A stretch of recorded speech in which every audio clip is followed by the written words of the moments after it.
Hey guys, it's Will here, welcome back to the channel. Tonight, got an Age of Sigmar battle report for you. So we're taking a break from trying to make my Space Marines competitive to have more of a fun narrative Sigmar game. So me and Jason are planning to play one of the special missions out of the Nighthaunts book tonight, if Jason and his Nighthaunts ever get here. So this is the mission we're playing tonight, Death from Within. So this is from the Nighthaunts battle tome, and the idea is that unlike most armies that attack from outside a fortress, the Nighthaunts are attacking from inside a defensive position, so the attacker starts encircled, and this represents the Nighthaunts rising from the grave to attack. So basically he sets up in the middle, I set up outside. I get to actually choose the how the terrain is set up, so I'm going to deal with that in a minute. And then there's one objective of my choice in each of my defenders' deployment zones. And yeah, to win the game, the Nighthaunts have to take both of them. Now, seems like quite a challenge, but obviously my force is going to be divided, so they're not going to benefit from buffs as they normally would. And also, I can't do any sort of reserve shenanigans, so my Stormcast won't be starting up in Azire and then coming back down. They're going to all be on the board, whereas the Nighthaunts, up to half his army, can start in reserves and rise from the underworld. And he also gets +1 to charge on the turn he does that. Also, I can't spend command points in the first turn, so Nighthaunts have a few key advantages to this, but basically there's two objectives which are called siege targets, and I think I'm just going to set up these two pillars for those, and yeah, we'll set that up, look at the armies, and come back and show you what's going on. This is the army I'm bringing tonight, my Stormcast Eternal. This is 2,000 points, and it's very similar to the list I ran in the last game. I've just changed the endless spells out a little bit, so it's not like a hyper-competitive list, but it's got a little bit of strength and a little bit of synergy to it. Starting off with my Warlord, that's actually going to be my Lord Relictor. I think the term is General rather than Warlord in Age of Sigmar, but yeah, the guy in charge. That's my Lord Relictor. He's got Staunch Defender as his trait, so I'm not running a Storm Host, although they are painted as the Hammers of Sigmar, running them generic. So now Staunch Defender, and then for his extra prayer he's going to have the teleportation one to give me a little bit of extra manoeuvrability. Then I've got my Stardrake, favourite model in my whole collection. Needs a little repair on the weapon that keeps falling off. Bit of a easy to break point on there, but other than that, very nice looking model. Got the armour of Silvered Sigmarite on him, so he's -1 to hit for attacks against him in melee, and his mount trait is star branded, so he counts as having 1 wound more than he actually does remaining for the purposes of his damage table. And for my battle line, 10 Liberators. 10 Liberators, all just straight out of the starter box with sword, shield and hammer, nothing fancy there. Then my third battle line unit is just 5 Judicators with the bows and the shockbolt bow on the prime. I've got my Retributors. These guys always do the job. They are my hardest hitting unit, and you know, I would seriously consider running 2 squads of this if I ever get around to expanding this army some more, and you know, maybe actually finish painting the models I've already got first. Who knows? Got my Knight Incantor. She is not my Warlord this time. I have run her as my Warlord before, but today she's not my Warlord. That, again, I said, is the Lord Relictor. She's going to have Azurite Halo as her power, so a unit potentially able to do mortal wounds back to the enemy on passing its saves. Then I've got my, what's this guy called? Knight Heraldor, Trumpet Man. You know, just a perennial star of this list. And my Lord Ordinator to help buff my 2 Celestar Ballistas. So got some serious firepower going on here. Really, to be competitive, you'd want 3 with the Lord Ordinator, but like I say, this isn't like an outright competitive list. We're playing more of a narrative mission tonight. And then had some points left over to invest in some endless spells. Didn't have any models that could fit in on instead of these, so I've gone for the Balewind Vortex, Ravennak's Gnashing Jaws, which is one of my favourite models in the whole of the GW range, and the Malevolent Maelstrom because it's only 10 points. So there we go. That is my 2,000 points Stormcast Eternal. And here's Jason's 2,000 points of Nighthaunts in this really dark, grim scheme. Mostly just buying the shop out of Black Templar contrast paint and then adding green to taste. So starting off with his characters. So down here we have Dreadblade Harrow and another Dreadblade Harrow. This guy is his general, and he has the Pennant of the Fellwind, which allows him to give a movement buff to units nearby him, and he's got Ruler of the Spirit Hosts as his trait, which allows more ghosts to resurrect around him. Second one, because of detachments, battalions, War Scroll battalions, also has a relic. He has the Midnight Tome, which basically is a spell book to turn him into a wizard. And then his third non-named character is the Guardian of Souls, who has the Beacon of Nagashizir, which allows him to resurrect even more ghosts than he already does. And then over here he's got Reikenor the Grimhailer, who is not his warlord despite clearly being the highest ranked model on the battlefield, much the same way as my Stardrake isn't my warlord, because that would just be suicide. So then he's got a War Scroll battalion here, which is called something Death Riders. So he has 2 units of 10 Hex Wraiths and a Black Coach. Really nice model, this Black Coach. Looking forward to playing against that, but hopefully not letting it stay on the board for too long. Unit of Chain Rasp that aren't in anything, just to bulk out his core requirements. And then over here he has the another War Scroll battalion, which is called the Shroud Guard. So that's Reikenor the Grimhailer and 2 units of Bladeghast Revenants. I'm kind of looking to Jason to confirm some of my namings of these, but I think I got that mostly right. So yeah, this is going to be one hell of a fast-moving army. I don't suppose those Bladegheists are slow, and obviously this is all cavalry with a boosted move from him, so he's going to be on me very quickly. So this is very much going to be an attackers and defenders type scenario. So yeah, let's get deployed and see how this goes down. So we're all set up, ready for this game.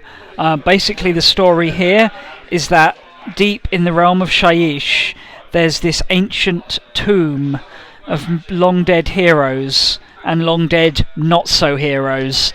And lately the travellers in these woods have heard strange noises coming from the tomb. And the Stormcast of the Hammers of Sigmar have been sent to investigate. Just a small fraction of a single storm host. You know, they're not a large force, mostly consisting of liberators, but with a couple of key supports from the Retributors, the artillery, and the Stardrake.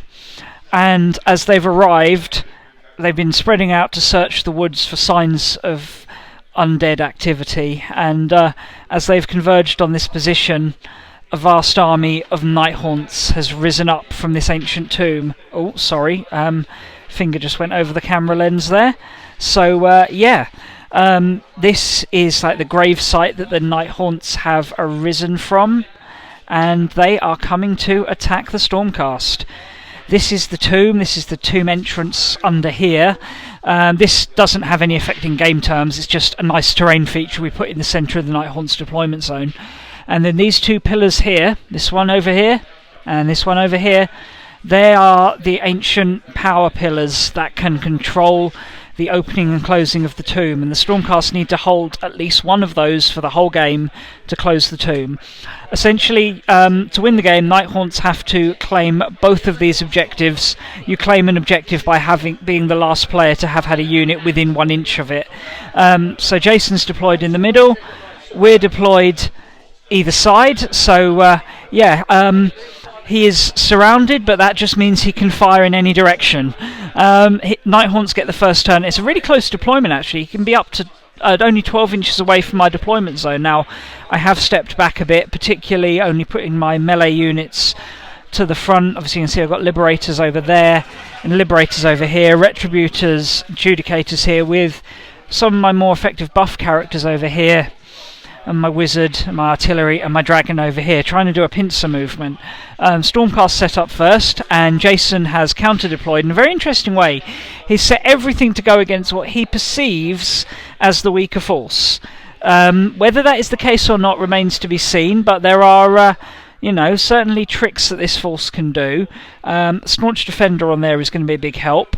And, you know, that force may be slow moving, but it is the slow moving short range force, whereas this is a little bit faster, so might be able to get into the back of him, but we shall see. He's been able to leave a lot of his army in reserves, up to half the units, so these guys are in the underworld, and they can just deploy via normal deep strike type rules. So we've got a unit of Bladeghast Revenants, unit Hex Wraiths, and a unit of Chain Rasp, and then everything else, including his Black Coach and Reikenor the Grimhailer, is set ready to try and pull off a turn 1 charge over here. So it's going to be a tough uphill struggle for the Stormcast.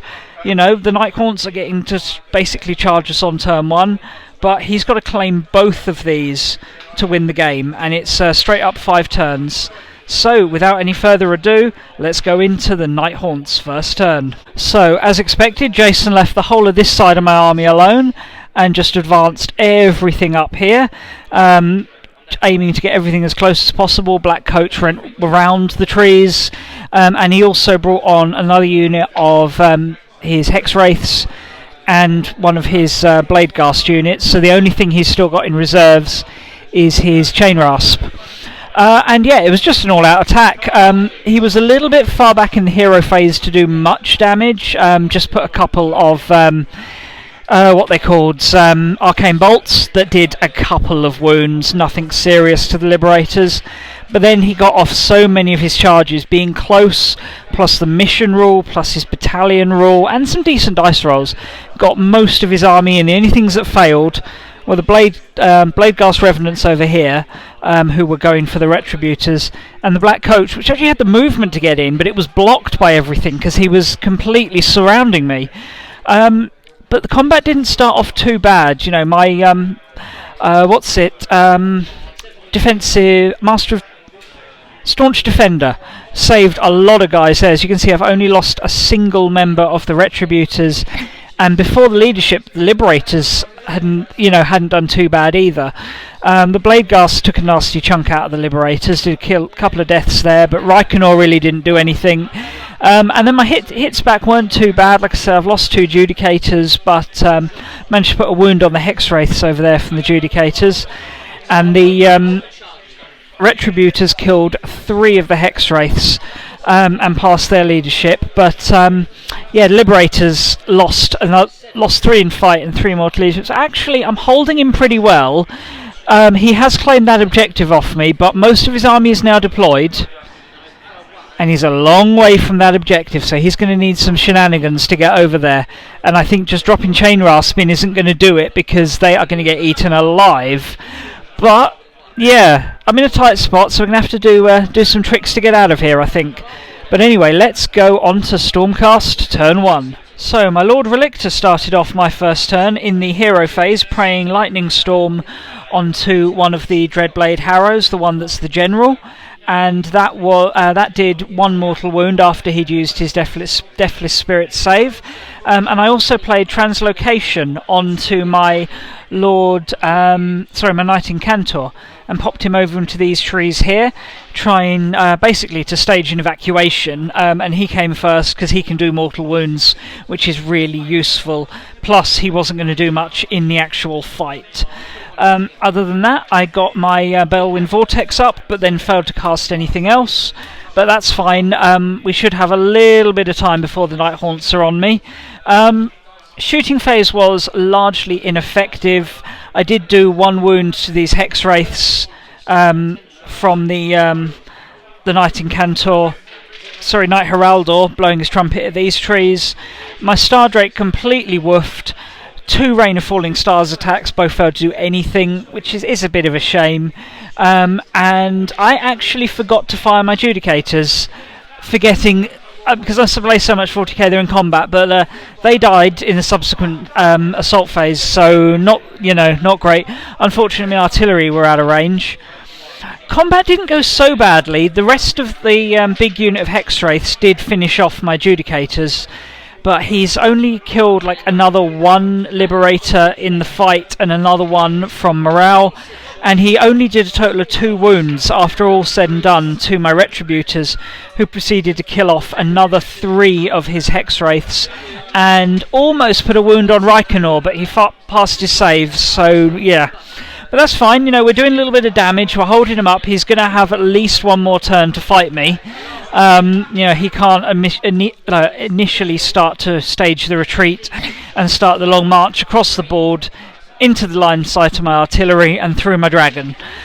So yeah, it's certainly finely balanced. He's crushing one side of my army, but the other side is ready to counterattack, and remember, he needs to capture both of these objectives to win the game.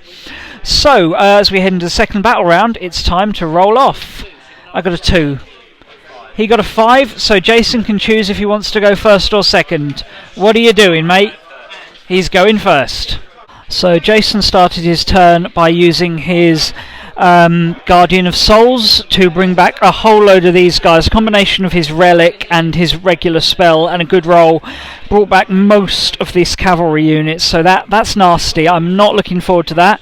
And then he tried to put some damage onto these guys. I think he did like 1 wound on a Liberator or something with his spells. It wasn't overly exciting, unfortunately, for him. But my guys are holding up nicely. He then started to pull units out, so this big unit of cavalry pulled out and ran. They are so fast, they're already almost on top of my Knight Heraldor. And this unit that failed their charge ran down here, and the Black Coach turned 180. How you turn a coach 180 that quickly and send it back in that direction, I do not know, but yeah, that's going to be on me next turn. Combat phase wasn't overly exciting. I'd initially thought I'd brought Reikenor down to his last wound with the Retributors, but then he remembered he still had his Deathly Spirit save, so he's taken 4 wounds in total. So he's taken 3, he's got 4 left, so still a chance.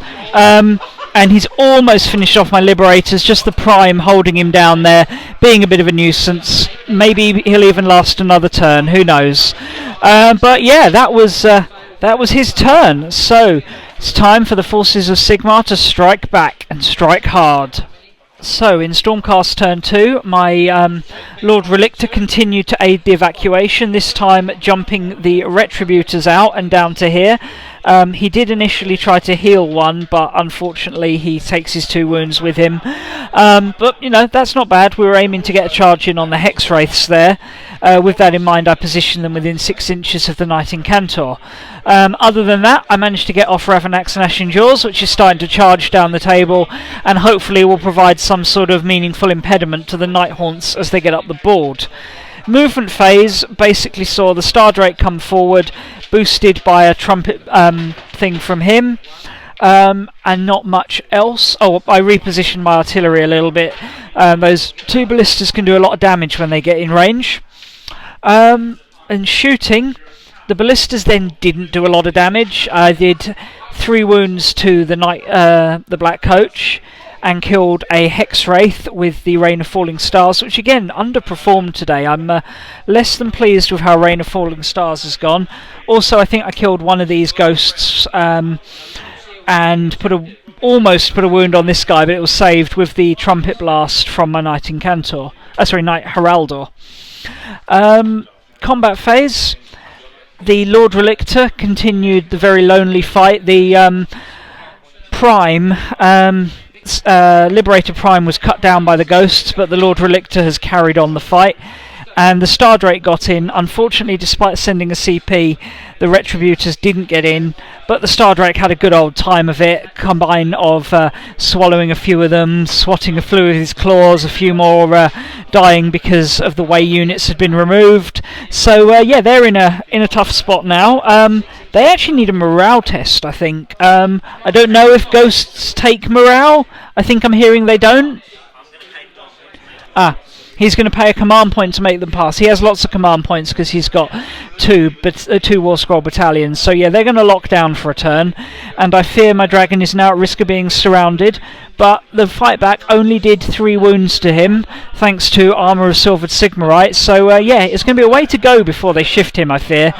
But yeah, now we need to roll off, because this could go either way. I got a 5. He got a 4. Now, I'm going to do something a little unusual here. I'm not going to go for the double turn. I am actually going to play it safe this time around, and or do I?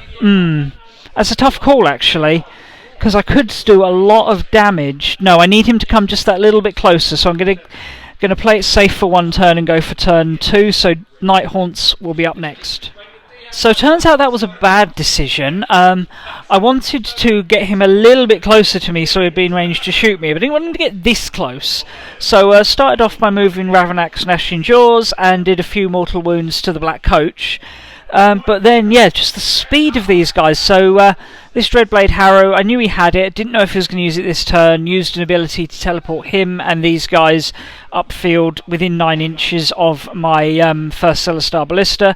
The Black Coach jumped over the woods, threatened the Liberators, and these guys continued their advance, while this guy resurrected most of the unit of Hexwraiths there.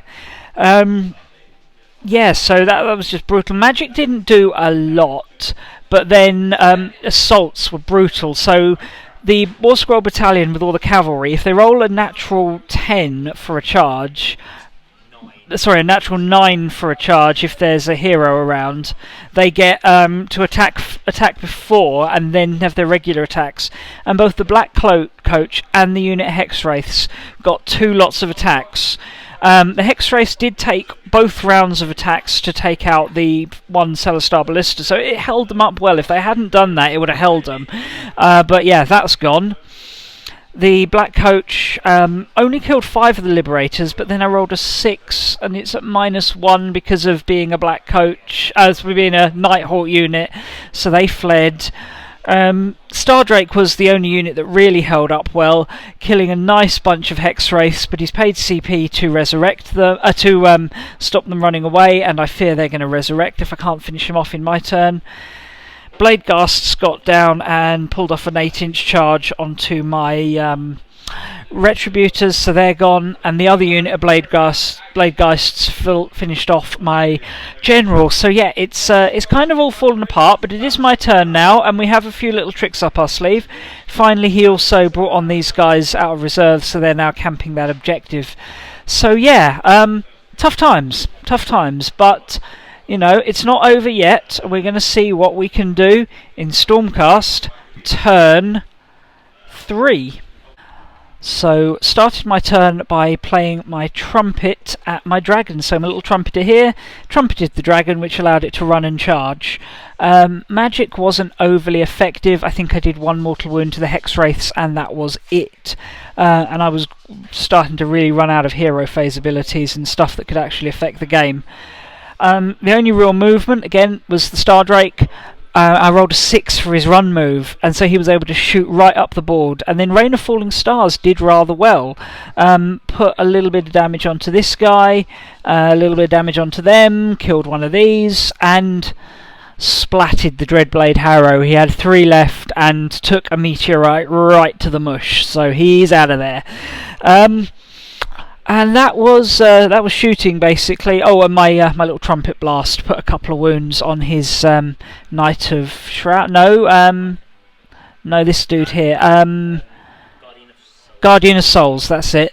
And then the charges. So the Stardrake got into the unit of Chain Rasp over there, and was just within 3 inches of these guys as well. So what I did, use one of my bite attacks to eat the guy that was within 3 inches, denying them the chance to fight, and then throw everything else at the Chain Rasp, who are now down to just 3 models. Now they actually need to make a leadership check as well, don't they, Jason? Let's roll this on camera. That's a 6. What's their base leadership? We've got the page open. They are base leadership 6. So they're running. They are gone and out of there. So good work, my Stardrake. And the key thing is there, my Stardrake's now on the objective. So the guys that are coming up here, yeah, they're now going to have to go back and deal with the dragon. So, you know, it's not all over yet. Other than that, he continued his attacks down here, swarming around, put a couple of wounds on my Knight Incantor and my Lord Ordinata. But the bolt throw is currently okay. I did a little bit back, but not huge amounts. It's a bit of a stalemate down here. The stalemate I can cope with. Stalemate means I'm still holding the objective. But now is going to probably be the role to decide the game, I fear. priority for the 4th turn. I've rolled a 4. Jason's rolled a 3, and I am taking priority this turn. Here we go with Stormcast, turn 4. So, using this opportunity to have double turn, pulled my Knight Heraldor out of the woods to reduce the chance of him getting charged by these guys next turn, keep him alive, and start to have him head towards this fight. Didn't quite get there yet, but he will. Played his trumpet at the woods and killed a Hexwraith with that. Magic didn't do a lot. Put Azurite Halo onto the Bolt Thrower, but it didn't actually matter because he didn't attack it in the end. And the basic attack spell didn't work. Dragon did rather well though. His Rain of Falling Stars didn't, but in combat he ate through the rest of... He charged into that Bladeghast unit, wiped them out, so that's one less thing threatening the objective. And down here in combat, as you can see, the Lord Ordinata kind of went to town with his hammer, and with a bit of help from the Bolt Thrower crew and the Knight Incantor, killed most of the Hexwraiths, but that one last one there could be enough to be a thorn in my side. But he's now got a problem where he may not have enough fast-moving, hard-hitting units to claim both objectives. He might be able to get one, but it's going to be a job to get two. But we shall see as we go in to Nighthaunts, turn 4. Into the Nighthaunts' penultimate turn, and it was time for some individual heroics on parts of the battlefield. So to start with, he resurrected some of these Hexwraiths and charged them and Reikenor the Grimhaler into the Stardrake, which was too much for my Stardrake to cope with. He survived the attacks of the Hexwraith scythes with 1 wound, and then a horse. One of their horses killed him. Not impressed. Down here, the Black Coach got its special charge ability off, where it could run and charge, where it can charge, fight, and then fight again later. And that was that didn't kill anything initially, but did leave my Knight Incantor on 1 wound and my Bolt Thrower on 5 wounds. So then decided to take a gamble. My Knight Incantor smashed all 3 of her Spirit Flasks, did 3 mortal wounds to that, finishing off the Hexwraiths, but killing herself and hurting the Bolt Thrower in the process. The attack. He also brought this guy into combat because of where he was, and he ran in and did another mortal wound. So the Knight Heraldor did a wound to the Black Coach, but then the Black Coach killed the Bolt Thrower easily and left the Knight Incantor on 1 wound. Lord Ordinata was kind of played out of the fight by where the casualties occurred. So at the moment, this I'm still holding.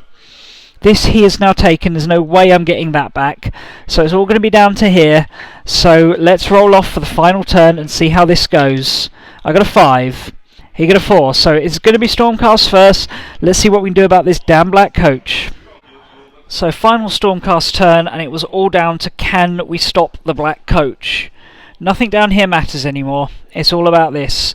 So my Knight Heraldor played his trumpet and did 3 mortal wounds to the Black Coach, and then my Lord Ordinata charged in and did another couple of mortal wounds. So it's pretty low bracketed now. But then the Black Coach kills the Knight Incantor with its sort of ghosty guys up here attacks, and its rider and its horses just do enough to kill the Lord Ordinata. So there are no Stormcasts left on this battlefield. A solid victory for the Nighthaunts. Good game, mate. Thanks a lot. And yeah, I'll see you guys in a second for the post-game, but I already have a plan for a rematch. Okay, so a really enjoyable game there. Had a great time playing that. Thanks to Jason for getting involved there and letting me film that. And well done. You and your Nighthaunts beat me, fair and square. From the word go, I felt like I was on the back foot, but I think that's how the mission is designed to play, with the Nighthaunts being able to attack very early on with only 12-inch gap. So the defender constantly feels like they're on the back foot, which fits really nicely. Recently been reading the Soul Wars novel, and you get that kind of the defenders of this city of Glimsforge are always on the back foot. The Nighthaunts are constantly pushing forward. So that actually sort of fit the narrative really nicely. And then you know, the little acts of heroism that the Stormcast are able to do, again fitting the whole idea of Stormcast being these great heroes of old that have risen to fight again, as it were. There